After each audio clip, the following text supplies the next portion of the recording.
E aí, Massa? Flamengo, o Malvadão tá sobrando. Vamos falar o português, claro, vai.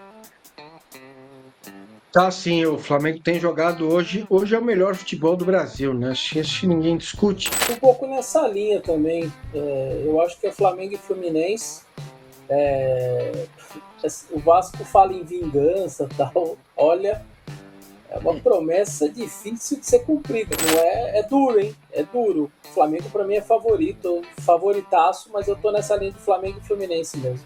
Fala pessoal, sejam muito bem-vindos ao Flamengo Informa e agora vamos acompanhar as últimas repercussões sobre o nosso querido Mengão. Isso porque a imprensa paulista segue elogiando demais a equipe treinada pelo técnico Felipe Luiz. O Flamengo que ficou em primeiro ali na classificação geral do Campeonato Carioca, né? O Mengão foi pra cima, conseguiu vencer o Maricá com muita tranquilidade, um 5-0 com muita moral pra cima do fraco time do Maricá, né? Quando se comparado ao Flamengo, não tem nem o que dizer.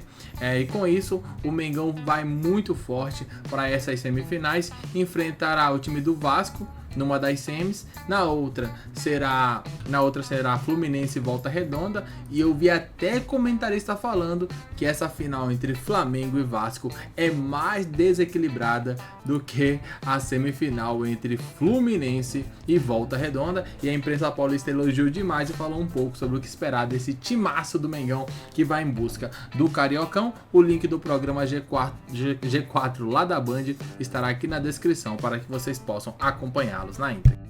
Temos aí mais um tempinho para falar do Campeonato Carioca. Daqui a pouco tem programa aqui só sobre o futebol carioca, mas vamos dar o nosso plá.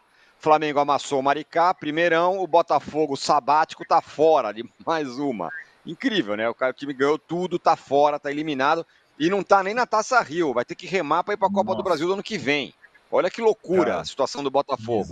E aí o emparelhamento, Arnaldo, ficou Flamengo e Vasco, Fluminense e Volta Redonda. Parece uma loucura que eu vou falar, mas eu faço a pergunta para vocês. Qual confronto vocês acham mais equilibrado das semifinais? Flamengo e Vasco ou Fluminense e Volta Redonda? Pegadinha, né? Pelo que mostraram até agora, nesta temporada, o confronto mais equilibrado é Fluminense e Volta Redonda. E tem uma outra coisa aí nesse meio do caminho, viu, Tironi? Para incrementar. O Fluminense, ele joga até a partida contra o Volta Redonda, no domingo de Carnaval, pela Copa do Brasil, na quarta-feira, no Mangueirão, contra o Águia de Marabá, pela Copa do Brasil, velho. E é aquilo, o Fluminense vai rifar o jogo da Copa do Brasil? Não vai, não. Não vai, não pode. Então o Fluminense vai ao Mangueirão e depois vem vir jogar com Volta Redonda aqui, né? Tem essa. O Vasco já jogou pela Copa do Brasil, já se classificou semana passada. Então, acho que o Fluminense que passou pelo Bangu com uma certa dificuldade. Mas é aí que tá. Eu acho que se o Fluminense passar do Volta Redonda e o Flamengo confirmar o favoritismo diante do Vasco, Fla-Flu vai ser interessante, porque o Fluminense tem sido a criptonita do Felipe Luiz. Não tem encaixado os jogos do Flamengo sobrando contra o Fluminense, e seria interessante ver finais, né, com o Fla-Flu, né? Vamos ver. Volta Redonda fez uma ótima campanha, mas vamos ver se sustenta essa vantagem sobre o Fluminense. E aí, Massa?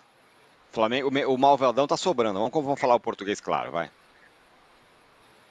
Tá sim, o Flamengo tem jogado hoje. Hoje é o melhor futebol do Brasil, né? Acho que ninguém discute. Mesmo sendo difícil fazer essa análise, porque são adversários diferentes e o campeonato estadual do Rio de Janeiro é ridículo se comparado ao de São Paulo, mas é o melhor time do Brasil, o time mais ajustado. Felipe Luiz começa muito bem. Vai ser Flamengo e Fluminense na final, cara. É o que eu acho. E aí, Vessa?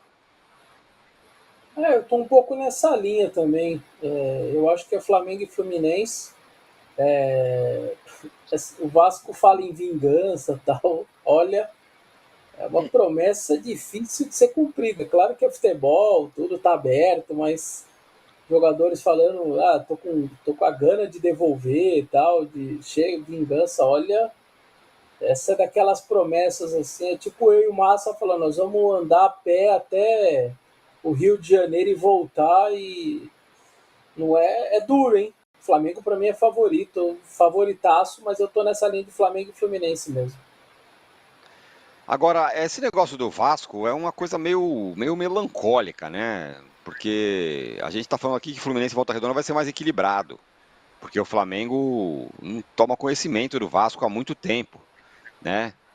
São 2 jogos. Alguém, numa boa, acha que o Vasco vai passar pelo Flamengo em 2 jogos? E aí eu faço outra pergunta. Não tem nada muito parecido, por exemplo, em São Paulo. Por mais que o Palmeiras esteja dominando os últimos 10 anos, os grandes sempre dão uma incomodada, faz alguma coisa. O Santos ganhou um jogo da final, o São Paulo às vezes incomoda, o Corinthians idem. Lá o Vasco simplesmente não é mais um grande quando encara o Flamengo. Não é louco isso? Eu acho que essa talvez seja a maior freguesia de um grande, né, no âmbito regional. Agora, ao mesmo tempo, né, Tironi, o Vasco venceu o clássico, tirou o Botafogo da parada e acho que ganha um ano, se classificou na Copa do Brasil, né? Não é uma... Se ele for para campo pensando no jejum que ele vive contra o Flamengo, né, nesse estima, ele não adianta nem ir. Mas não tem só coisa ruim. Está classificado, eliminou o Botafogo, está classificado na Copa do Brasil, e a responsabilidade está com o Flamengo ao mesmo tempo. Vamos ver se o Carille consegue tirar algum coelho da cartola, né? Mas eu concordo com você, 2 jogos fica ainda mais difícil pensar nessa possibilidade, né? Se fosse uma partida só, de repente, tá. Mas fica. E lá no Rio de Janeiro, a imprensa carioca analisou ali como é que foi o Campeonato Carioca nos últimos anos, a classificação. Olha, o Flamengo tá mal não, hein? Porém, tem rival aí que tá numa situação bem complicada. É o que vamos continuar assistindo agora. Aí o Marcelo Freitas, nosso GV, é o cara mais legal que eu já vi na vida. Eu te amo, GV. Obrigado, Marcelo Freitas. Você também é bem legal, apesar de ser feio. Enfim, William Furtado, muita gente mandando parabéns. Obrigado pelo carinho de todos vocês. Áurea Bittencourt, tricolor que tá sempre com a gente. Enfim, tá mandando beijo. Essa aí tá em todas. Hã? A Áurea tá em todas. A Áurea tá em todas. A gente trouxe para vocês hoje, preparou um telão com um balanço dos times cariocas até agora. Mas antes, tem uma informação sobre Taça Guanabara, que ia entrar ontem e acabou ficando para hoje, para o Flávio Amêndola explicar para vocês de casa, ou o Fernandão também. Fernandão, está entendendo? Sim, os últimos anos. Sim, as últimas classificações. Então pode explicar para a galera de casa, para poder você não só receber homenagem, mas também a gente ter o prazer de ouvir o doce som da sua voz. GV, é o que o Botafogo tem demonstrado nos últimos anos. Mesmo depois que a SAF chegou, o Campeonato Carioca para o Botafogo ficou sempre um pouco difícil. Porém, a gente não pode usar a exceção como regra, até porque isso seria pouco inteligente da nossa parte, mas no ano passado o Botafogo foi campeão da Taça Rio, né? Foi bicampeão da Taça Rio e teve um ano maravilhoso.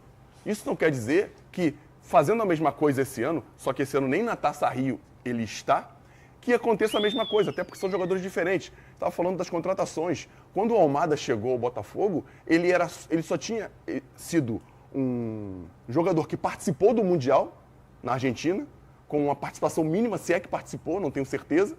Ele era um futuro Messi, poderia ser, mas não tinha feito nada conclusivo em um campeonato de grande validade no mundo. Estava na MLS, ia muito bem, mas ele se validou como jogador decisivo e campeão aqui no Botafogo, isso é legal a gente falar também. E o Santiago vem com a mesma promessa. Isso é legal o Botafogo fazer, só que, vou ser repetitivo, não quer dizer que deu certo com a Amada, que dará com o Santiago. Espero que dê. Eu quero mais que o Botafogo vá muito bem. Santiago é que nacionalidade? Ele é uruguaio.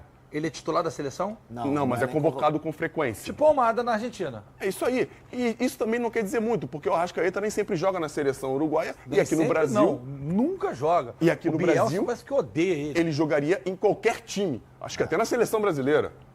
Podemos levantar essa pauta. pelo menos. Arrasca jogaria na seleção brasileira? Seria convocado certamente. Você que está em cá, pode continuar. Só para a galera tocar aqui, porque está subindo a audiência. Pode falar aí. Arrascaeta jogaria na seleção brasileira ou seria convocado? Diz no YouTube que daqui a pouco eu trato. Sério, Fernandão. Seria convocado também, eu acho, com certeza. Porque nessa posição de meia, A gente tem só o menino Ney, que tá voltando a jogar agora, graças a Deus. Tu viu o gol dele? Pô. Os caras cantaram Bruna Marquezine. O homem levou pro coração e tem. O goleiro tinha nada com isso e pagou o pato. Mas enfim, é bom o Botafogo estar esperto, porque um retrospecto como esse não é muito interessante para uma equipe do tamanho do Botafogo, que você já foi muito bem falando da dimensão do Botafogo aqui, que é muito maior do que qualquer ser humano que possa ter passado por ali ou esteja no Botafogo nesse momento. Ter clareza no que está acontecendo para poder não se repetirem os mesmos erros do Cara, são passado. 5 anos seguidos. Não, Em 2022 entrou, é verdade. Bom, vamos fazer o seguinte, então, vamos começar com o telão do Botafogo, já que a gente está nesse tema, e a gente vai passear por Flamengo, Fluminense, Vasco também. A temporada do Botafogo até aqui foi... A temporada foi bem... tá sendo maravilhosa. A temporada do Botafogo ela é incrível. Pra mim ela tá sendo espetacular. Que time maravilhoso. Que continue assim, né? Que possa continuar dessa maneira e piorar ainda mais, né? A gente agradece, rivais agradecem. Até porque o Botafogo fez uma excelente temporada de 2024, né? Conseguiu ganhar a Libertadores, o Brasileirão. Porém agora não classificou nem para as semifinais dali do Campeonato Carioca e nem sequer para a Taça Rio, né? O que já é um costume do Botafogo ser muito fraco nesses estaduais. O Mengão já se prepara, vai enfrentar o Vasco, vai com tudo certamente. É muito favorito, como foi bem comentado pelos paulistas, né? Se fosse um jogo só, beleza, acho que daria pro Vasco ali jogar recuado, tentar sair no contra-ataque. Porém, o Flamengo tendo a vantagem de 2 empates e serem 2 partidas, eu acho assim, muito difícil do Vasco conseguir bater de frente. Pode até empatar um jogo, porém, segurar 2 jogos e ainda assim, terminar empate, o Flamengo tem a vantagem. Então, assim, é bem complicado para o nosso rival, porém, estou muito ansioso para ver se o Flamengo vai para cima ou vai jogar com o regulamento embaixo do braço. Diz o que você pensa, comente abaixo e daqui a pouco voltaremos com mais informações. Até logo mais. Valeu!